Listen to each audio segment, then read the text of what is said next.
ಚಿತ್ರಾನ್ನ ತಿಂದ ಮಕ್ಕಳು ಅಸ್ವಸ್ಥ, ಆಸ್ಪತ್ರೆಗೆ ದಾಖಲು. ಆಸ್ಪತ್ರೆಗೆ ಹಾಗೂ ಶಾಲೆಗೆ ಬಿಜೆಪಿ ಮುಖಂಡರು ಭೇಟಿ.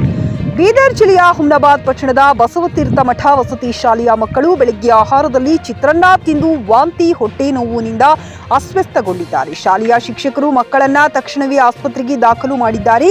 ಸುದ್ದಿ ತಿಳಿದು ಆಸ್ಪತ್ರೆಗೆ ಧಾವಿಸಿದ ಶಾಸಕರ ಸಹೋದರಗಳಾದ ಸುನೀಲ್ ಪಾಟೀಲ್, ಸಂತೋಷ್ ಪಾಟೀಲ್ ಮತ್ತು ಬಿಜೆಪಿ ಮುಖಂಡ ಮಲ್ಲಿಕಾರ್ಜುನ್ ಸಿಗೀರ್ ಅವರು ಮಕ್ಕಳ ಆರೋಗ್ಯ ವಿಚಾರಿಸಿದ್ದಾರೆ. ಶಾಲೆಗೂ ಭೇಟಿ ನೀಡಿ ಘಟನೆ ಕುರಿತು ಮಾಹಿತಿ ಕಲೆ ಹಾಕಿದ್ದಾರೆ. JK news Kannada, Humnabad. ಇದು ಭ್ರಷ್ಟರ ಪಾಲಿಗೆ ಸಿಂಹ ಸ್ವಪ್ನ.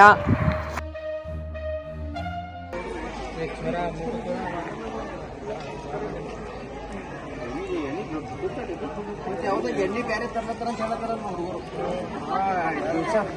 ಹಮೇಶ ಕೊಡೋದು ಎಣ್ಣೆ ಕೊಡ್ಲತ್ತಿಲ್ರಿ, ಬೇರೆ ಬೇರೆ ಎಣ್ಣೆ ಹಾಕ್ಬಿಡ್ತಾರೆ. ಪೂರ ಕೆರ್ರಾಗಿದೆ ಎಣ್ಣೆ ಹಾಕ್ಬಿಡ್ತಾರ ಅಂತ ಹೇಳತ್ತಾರಲ್ಲಿ ಹಾಸ್ಪಿಟಲ್ದಾಗ. ಹುಡುಗರು ಹೇಳತ್ತಾರ.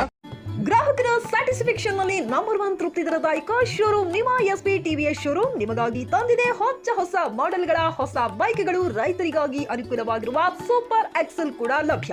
ಹಾಗಿದ್ರೆ ಹಿಂದೆ ಭೇಟಿ ನೀಡಿ ಎಸ್ಪಿ ಟಿವಿಎಸ್ ಶೋರೂಮ್ ಮಾಲೀಕರು ಲೋಕೇಶ್ ಆರ್ಜಿ. ಹೆಚ್ಚಿನ ಮಾಹಿತಿಗಾಗಿ ಸಂಪರ್ಕಿಸಿ 8494951009. ನಾಗಲಕ್ಷ್ಮಿ ದಾಬಾ ಹತ್ತಿರ, ಗುಲ್ಬರ್ಗಾ ರೋಡ್, ಹುಮ್ನಾಬಾದ್.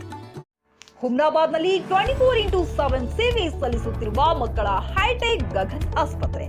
ಬೀದರ್ ಜಿಲ್ಲೆಯ ಜನರಿಗೆ ಈಗ ತಮ್ಮ ಮಕ್ಕಳ ಆರೋಗ್ಯದ ಬಗ್ಗೆ ಚಿಂತೆ ಬೇಡ. ನಿಮ್ಮ ಜಿಲ್ಲೆಯ ಹುಮ್ನಾಬಾದ್ನ ಗಗನ್ ಆಸ್ಪತ್ರೆ ನೋಡಲು ಸುಂದರವಾದ ಕಟ್ಟಡ ಅಷ್ಟೇ ಅಲ್ಲದೆ ಮಕ್ಕಳಿಗೆ ತರಹದ ಆಟದ ಮನರಂಜನೆ ಜೊತೆಗೆ ಅತ್ಯುತ್ತಮ ಚಿಕಿತ್ಸೆ ನೀಡಲಾಗುತ್ತದೆ. ಇಲ್ಲಿ NICU 10 ಬೆಡ್ಸ್, PICU 6 ಬೆಡ್ಸ್, ಡಿಪ್ಯಾಕ್, ವೆಂಟಿಲೇಟರ್ ಸೇರಿದಂತೆ ವಿವಿಧ ಮುಖ್ಯ ಸೇವೆಗಳು ಕೂಡ ಲಭ್ಯ ಇದೆ.